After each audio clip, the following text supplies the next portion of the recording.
Le pays ouinier est situé dans la province de Balé, au centre-ouest du Burkina Faso.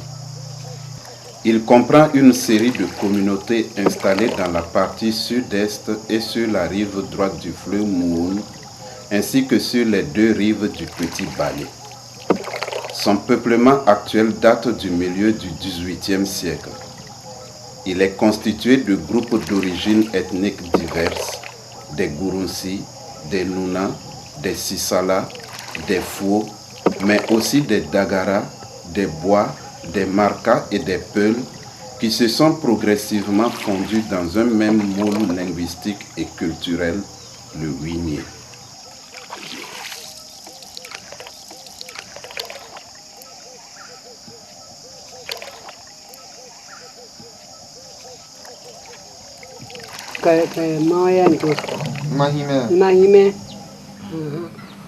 À Ouibon, les personnes qui ont une âme crocodile n'ont pas d'hôtel individuel. Le crocodile est leur hôtel.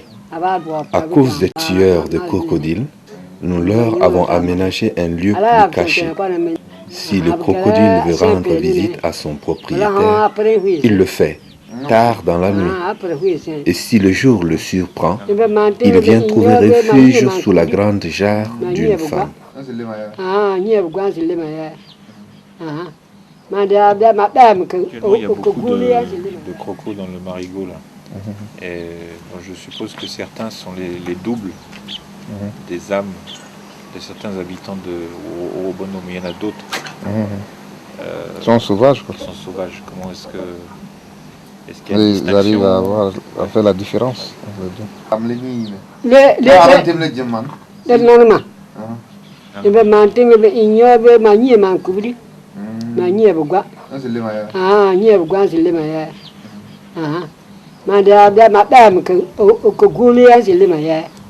Il y a des crocodiles étrangers, ce sont des crocodiles errants. Ils arrivent avec les crues, repartent avec la sécheresse. Nos crocodiles, eux, ont une affinité physique avec leur double humain. Si l'homme ou la femme est clair de peau, le crocodile est clair. Si l'homme est clair ou présente des déformations, le crocodile également. Si un crocodile tombe malade, son double humain aussi. Il a le corps chaud, il a la fièvre. Si les fourmis attaquent ton crocodile, tu as des démangeaisons. Il faut partir alors à sa recherche.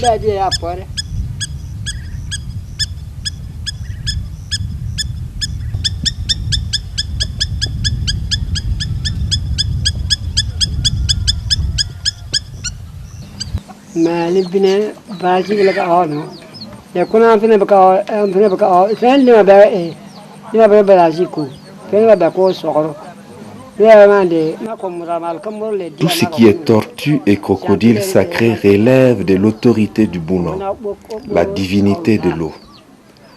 Porter atteinte à leur vie provoque des malheurs au village. Ainsi, en 1985, lors de la construction de la digue, des engins mécanisés sont venus bouleverser la terre du marigot. Ils ont tué des tortues par dizaines. Les enfants étaient malades. Ils en mouraient. La mère tortue pleurait la nuit et ses cris ressemblaient au grondement de l'orage. Les vieux du conseil des anciens comprenaient ces cris. Ils durent sacrifier des moutons et un bœuf pour laver le mal.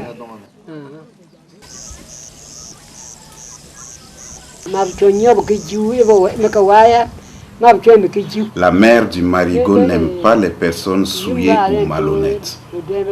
L'eau chauffe quand elle pénètre dans l'eau.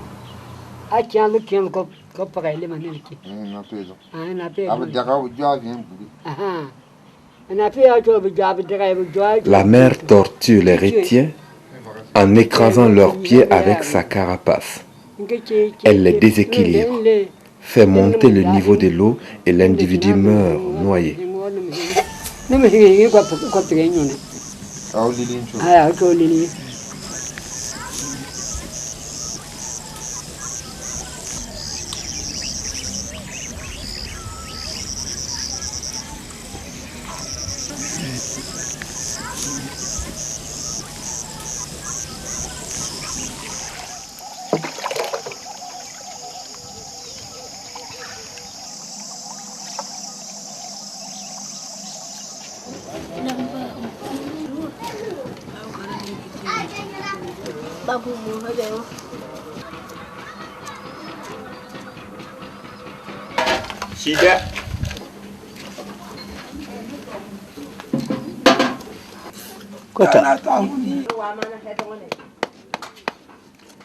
Chaque année à Huibon, dans le marigot de Boudou, a cours une pêche collective au moment de l'étiage en saison sèche.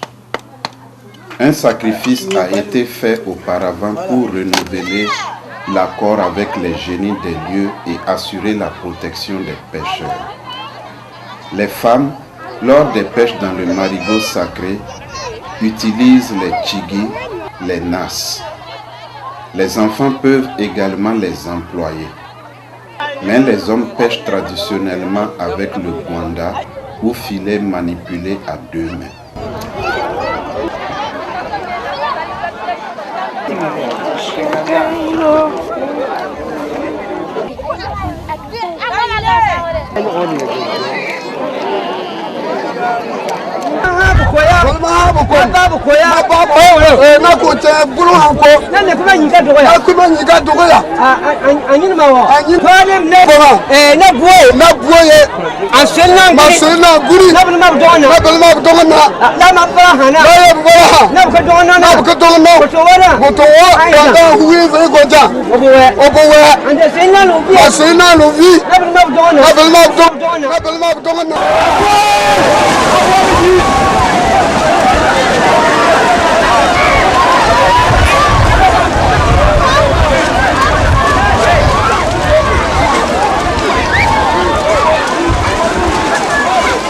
À Huibon peuvent pêcher ensemble plusieurs villages.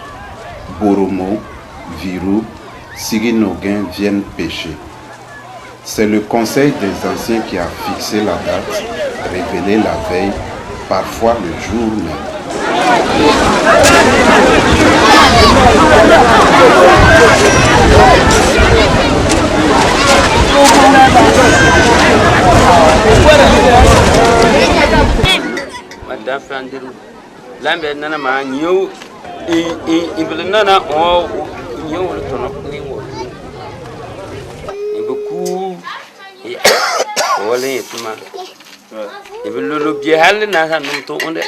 La pêche dans le marigot sacré n'est pas interdite.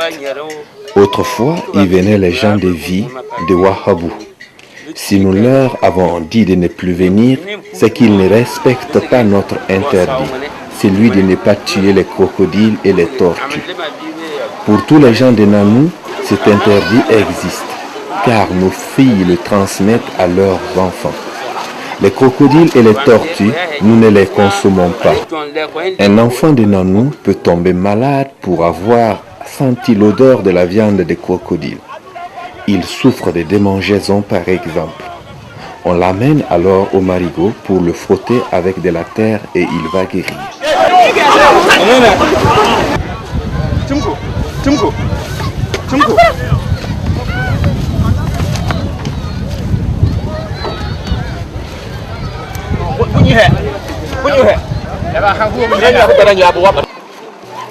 Yimou le crocodile est un éleveur de poissons et un ingénieur de l'écosystème.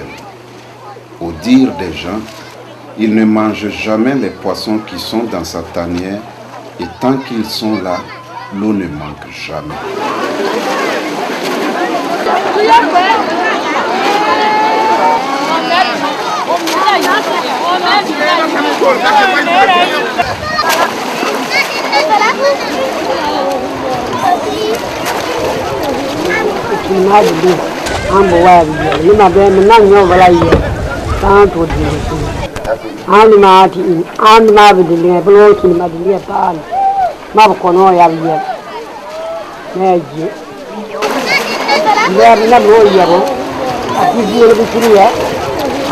Nous, les vrais propriétaires, nous ne vendons pas le poisson du marigot.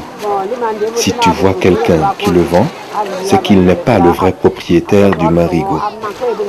Nous qui sommes les propriétaires, nous ne le vendons pas. Nous le consommons. Si vous le vendez, le marigot n'aura plus de poisson. Nous, les vrais propriétaires, Si le marigot nous donne le poisson, nous pouvons en donner à un étranger. Les vieux partagent. Si quelqu'un est là, si c'est un étranger, nous lui donnons. Ceux qui pêchent consomment le poisson comme ils veulent.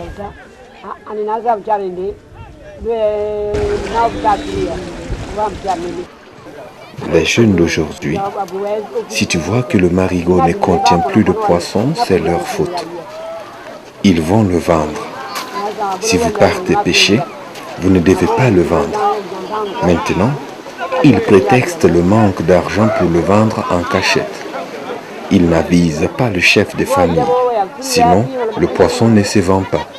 Si tu vends, le marigot s'appauvrit et tu ne prends plus rien.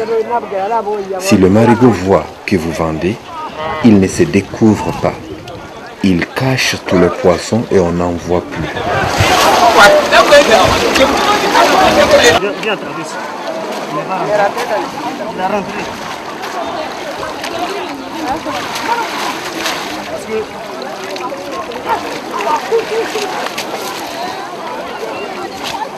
Il n'y a pas vu maintenant.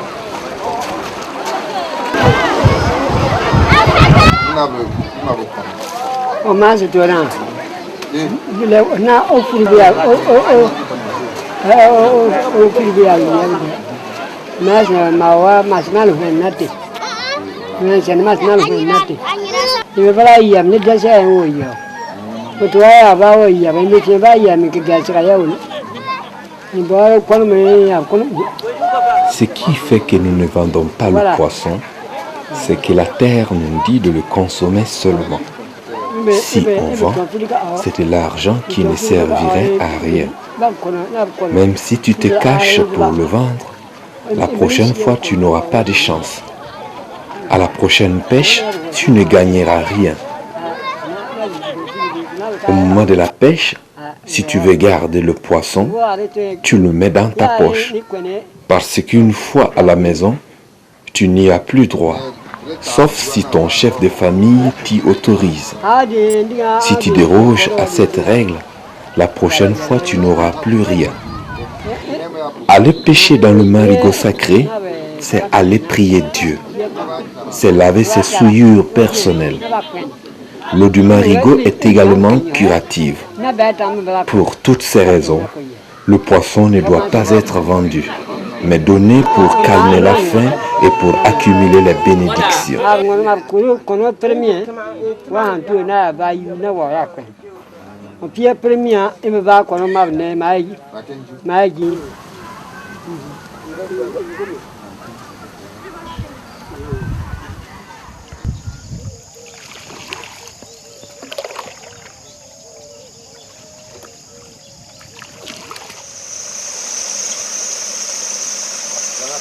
Le sourou est une pêche à l'effort par construction d'une digue qui barre l'eau.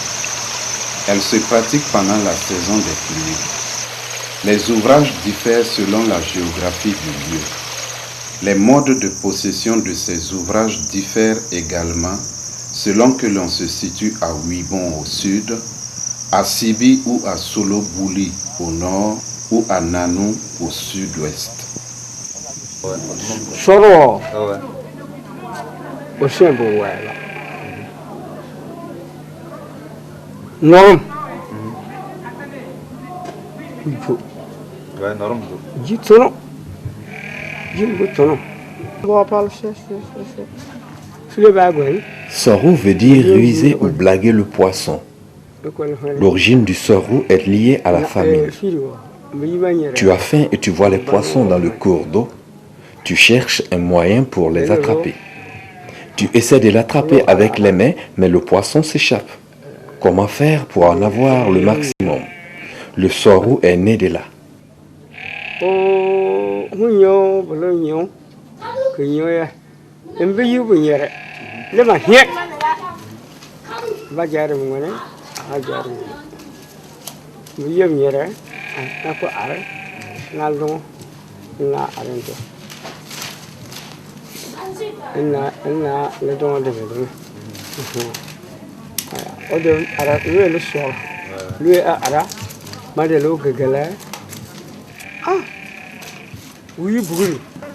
On construit une diguette avec des ouvertures. Au niveau de l'eau, on met des pièges dans lesquels le poisson entre. Ceux qui sont paresseux refusent de faire ce travail parce que c'est fatigant. Les vieux qui n'ont pas de fils adultes font ce travail pour nourrir leurs enfants.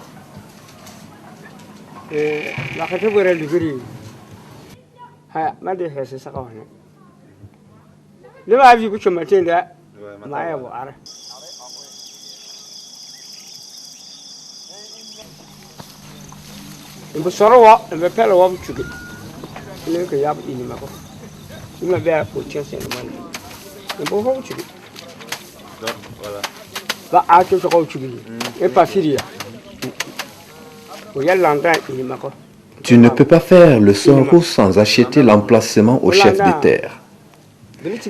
Il y a des conditions à remplir pour ça. Il faut donner 3000 koris plus un coq sur lequel un enfant peut s'asseoir pour le sacrifier à la terre. Ainsi, tu auras acheté l'emplacement et il t'appartient jusqu'à tes petits-enfants. Personne ne peut te le retirer. On prépare le tolo et on sacrifie le coq à l'autel de la terre parce que le cours d'eau appartient à la terre.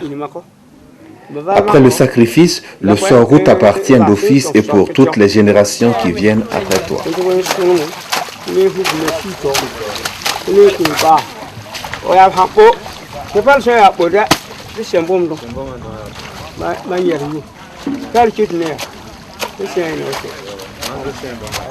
C'est mon ancêtre D'accord qui a construit notre sorgho.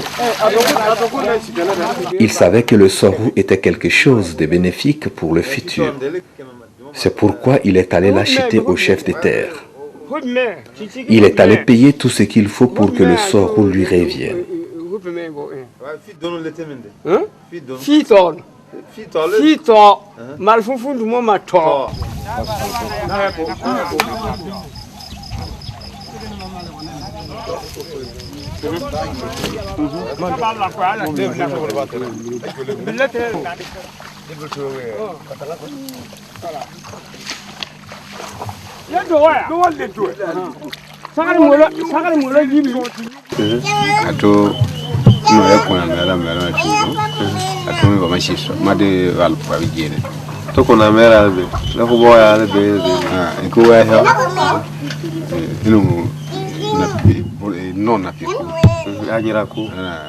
À Solowuli, pour installer un sorgho, il faut offrir un bœuf à l'autel de la terre, de l'argent et un poulet.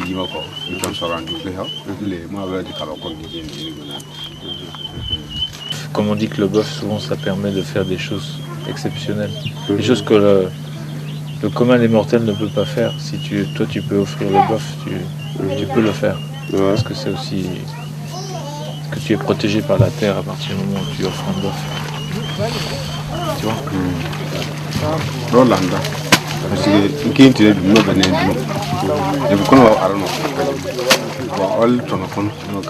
Ce sont les chefs de terre qui te garantissent le libre usage du sorgho. Eux seuls peuvent témoigner que la place t'est réservée. Ils te protègent en cas de litige, d'où l'argent. Le poulet et le bœuf sacrifiés à la terre. Ce sont les conditions des chefs de terre, leurs coutumes.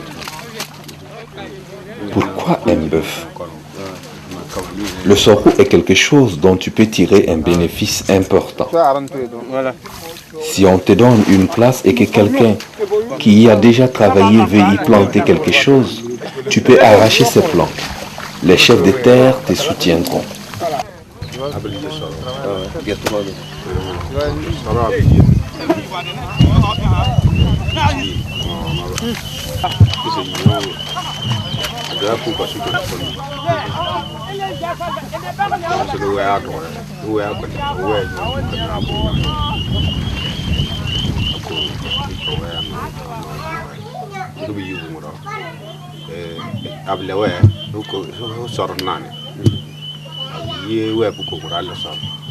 Dans notre cas, notre sorgho a été acquis parce qu'un propriétaire qui avait besoin d'argent l'a mis en garde. Notre ancêtre lui a prêté l'argent et l'autre ne l'a jamais remboursé. Il n'a jamais rendu la somme empruntée, donc c'est resté dans notre famille.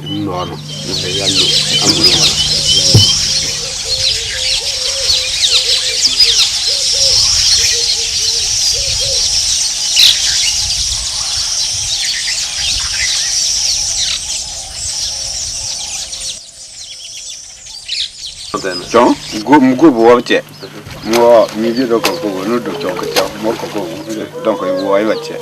À quoi qu'on vit d'eau, ava, habillé, home, à haute pensée, on habillé, abahamdou.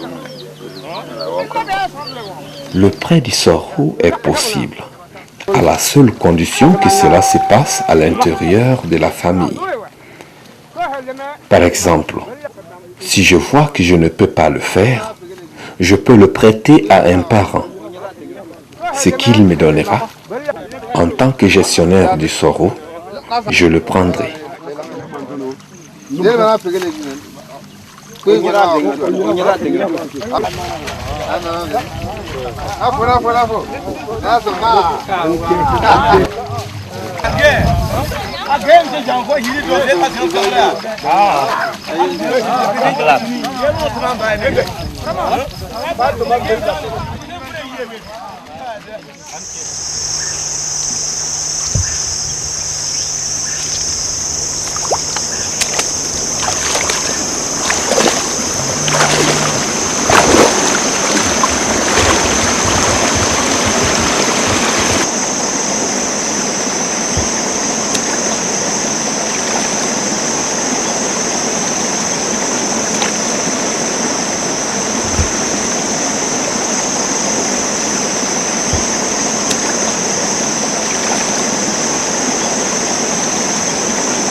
À Ouibon, le Sorou est une activité d'élection liée à une révélation des génies ou à une initiation auprès du maître de l'eau.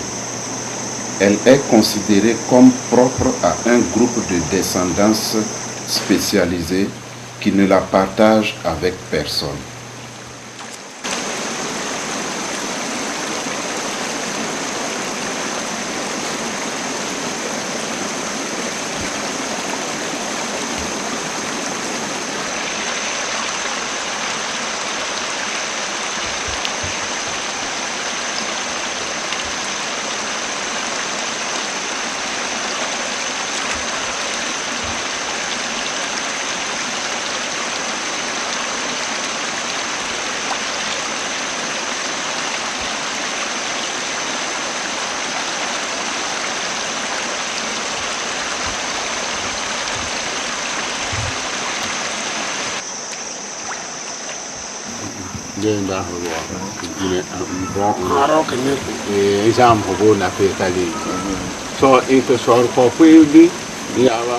À Ouibon, prêter un Sorou, nous n'avons jamais fait cela. Est-ce que cela est possible? Non. Si tu n'appartiens à aucune famille de Sorou et que tu cherches à en faire un, non, c'est impossible. Aller demander le Sorou à quelqu'un parce qu'il n'arrive pas à le faire, nous ne l'avons jamais fait. Le jour où il se sentira capable de le faire, il ira le faire. S'il n'arrive pas, ce sont ses enfants qui le feront. Celui qui peut le faire, il le fait, à l'intérieur de la famille.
Dans le sud-ouest du pays ouïnien, à Nanou, les maîtres de l'eau forment un échelon intermédiaire entre les chefs de terre, titulaires de la maîtrise religieuse sur l'espace et les exploitants. Ce sont eux, et non pas comme ailleurs, les chefs de famille qui sont considérés comme les propriétaires de Sorou. Le seul mode d'accès est donc l'emprunt moyennant redevance à un des 5 maîtres de l'eau qui se partagent la gestion de la plaine inondée.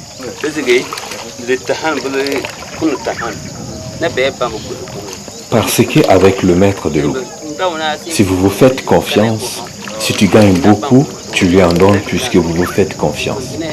Vous êtes solidaire. Tu veux cette place pour nourrir ton ventre. Le jour où tu auras du poisson en grande quantité, tu vas lui en donner. Si tu gagnes beaucoup et que tu ne lui en donnes pas, si vous ne vous faites pas confiance, l'année prochaine, tu ne gagnes rien. Et tu dis que le maître de l'eau a été méchant. En fait, c'est toi le méchant. D'un village ouïnier à l'autre, les conditions d'acquisition du sorou déterminent la possibilité de le prêter ou de le mettre en garde. À Nanou, les seuls propriétaires de sorou sont les maîtres de l'eau. À ce titre, ils peuvent le prêter à un exploitant moyennant une redevance, mais le sorou ne peut être mis en garde. Tout au contraire, à Solobuli et Sibi, l'espace du sorou est en quelque sorte acheté au chef de terre, ce qui permet à l'exploitant d'en être le propriétaire et de le prêter ou de le mettre en garde. À Ouibon, seuls certains lignages peuvent posséder un sorou, si bien que le prêt et la mise en garde en dehors du lignage sont impossibles.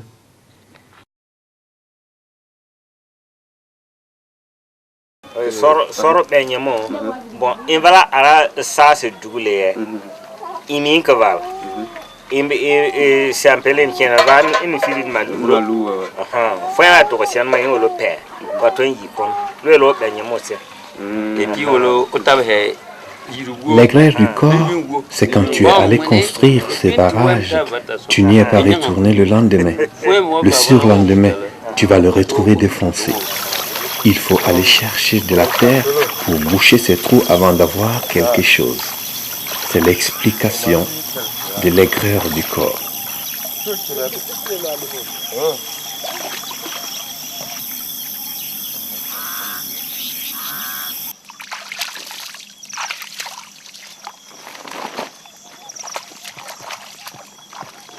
Le sorou, c'est pendant la saison des pluies.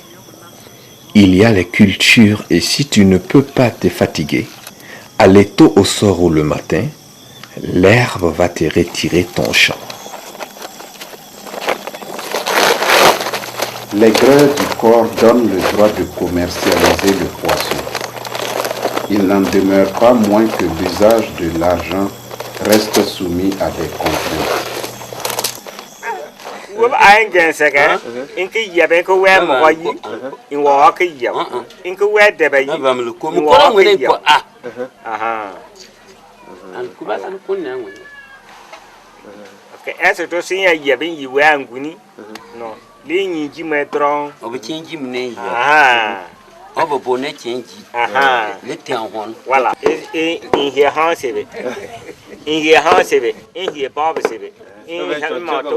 Cet argent, tu peux l'utiliser pour les funérailles de tes beaux-parents, si ton enfant se marie. Mais si tu achètes un mouton ou un bœuf, avec, ils ne vivront pas longtemps.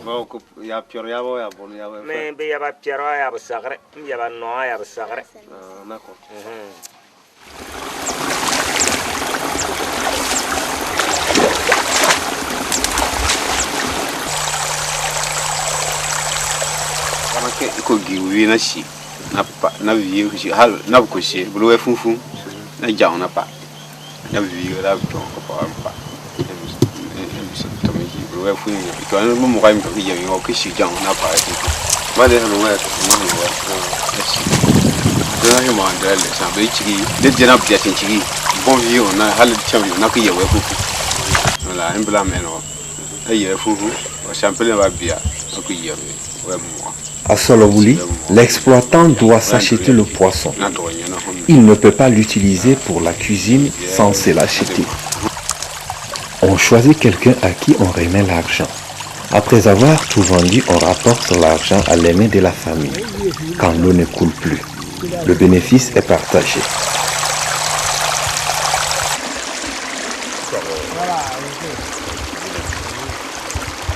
L'argent issu de la vente du poisson est dépensé collectivement dans un but familial pour l'achat de bœuf ou à l'occasion des mariages et des funérailles.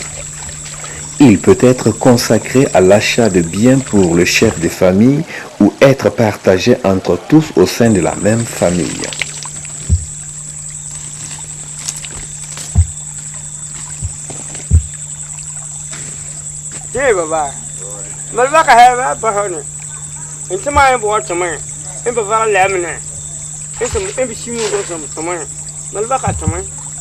Chaque année, avant de faire le sorou, je demande d'abord la permission à mon ancêtre. Je dis, le travail que tu faisais, dont j'ai hérité, je vais le refaire. Il est dans la main de Dieu. Je ne sacrifie pas de poulet et je ne jette pas de cendres.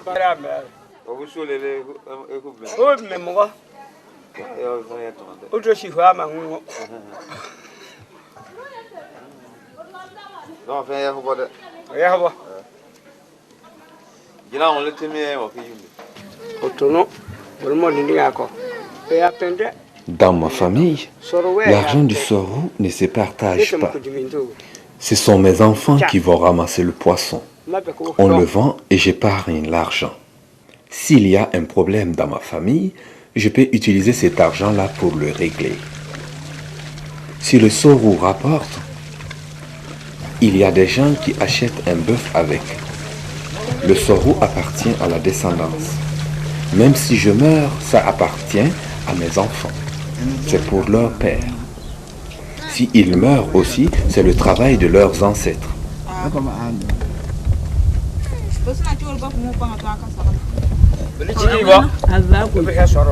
Avant, si tu faisais le sorou, c'était la femme qui vendait le poisson.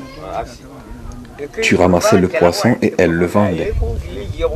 À la fin de l'année, quand il n'y avait plus d'eau, la femme apporte l'argent et elle dit, « Voici l'argent de ton sorou. » Avant qu'elle n'apporte l'argent, tu ne sais pas combien elle a gagné. Si tu cherches à connaître le montant, ça joue sur le gain de la prochaine pêche. Si tu fais le sorou, tu ne dois pas demander à ta femme combien elle gagne. C'est 25 francs, c'est 100 francs, tu ne dois pas le demander.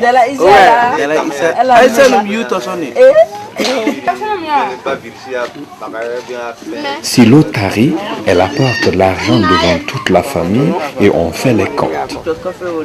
Si la femme a un problème, peut-elle utiliser l'argent du sorou? On ne vole pas le sorou. On ne vole pas l'argent du sorou. C'est après les comptes que tu peux lui donner quelque chose en récompense. Une fois l'argent remis au chef de famille, on ne peut plus y toucher. Même si tu trouves le sorou d'un autre plein, tu ne peux pas voler le poisson. C'est le vol de poisson qui fait que les gens se noient. Deux types de pêche coexistent donc chez les Wini. Une pêche collective sur plan d'eau, considérée comme sacrée et nécessitant des sacrifices au génie de l'eau, dont le poisson ne peut être vendu. Il est réservé à l'accueil des étrangers et aux cérémonies. Une pêche individuelle par barrage de l'eau, qui ne nécessite pas de sacrifice, mais demande un effort et un courage physique, dont l'aigreur procurée au corps permet la vente du poisson. Mais cette vente, dont les conditions varient d'une famille à l'autre, n'est pas le fruit des seuls efforts de l'exploitant. L'autel de la terre y est aussi pour quelque chose.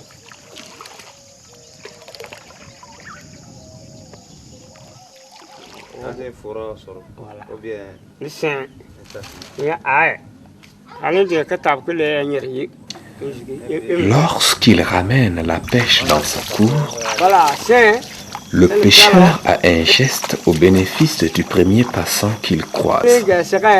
Il lui jette un peu de poisson à terre de la main gauche. Si tu donnes de la main à la main, Le sorou n'aime pas ça.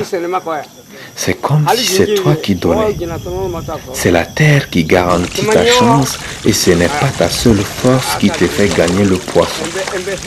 De plus, si tu manges sans en donner aux autres, ce n'est pas bien. Si tu refuses de partager, ton sorou va se couper.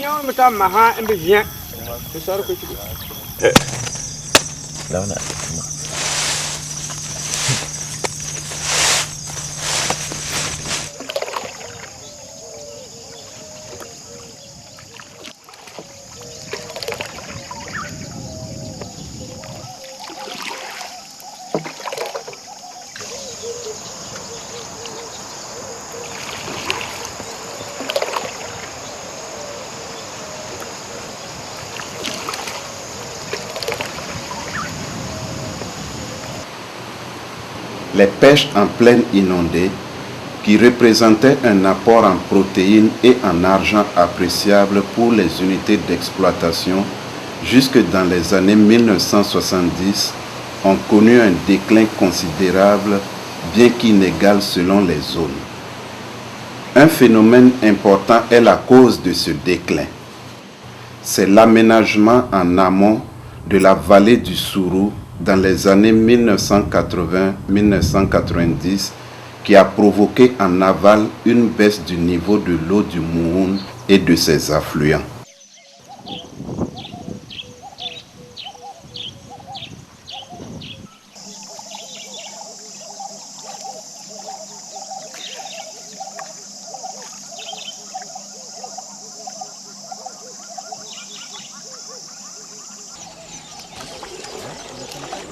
Comme c'est ça, fait une baie, encore une sangi bi saba, ani sangi wula wula nina, borum, muhunlaya. Moi, ça me fait 37 ans à Boroumou. Je suis au Mouhoun depuis ce temps. Le barrage de Sourou a été construit depuis la présidence de Lamizana, 1966. Depuis son pouvoir, nous sommes ici. Depuis 1970, nous travaillons là. Nous pêchons jusqu'au Sourou, jusqu'à Ouassa. Au Burkina, le plus grand fleuve, c'est le Mouhoun. Cette eau-là. Et notre travail n'a pas progressé. Parce que notre travail à nous, les Bozos, est lié à l'eau et pas seulement au Mouhoun. Notre travail a été gâché au Burkina parce que c'est l'eau qui constitue notre travail. Ce n'est pas seulement au Mouhoun ou au Sourou. N'importe où il y a l'eau, il fait bon vivre.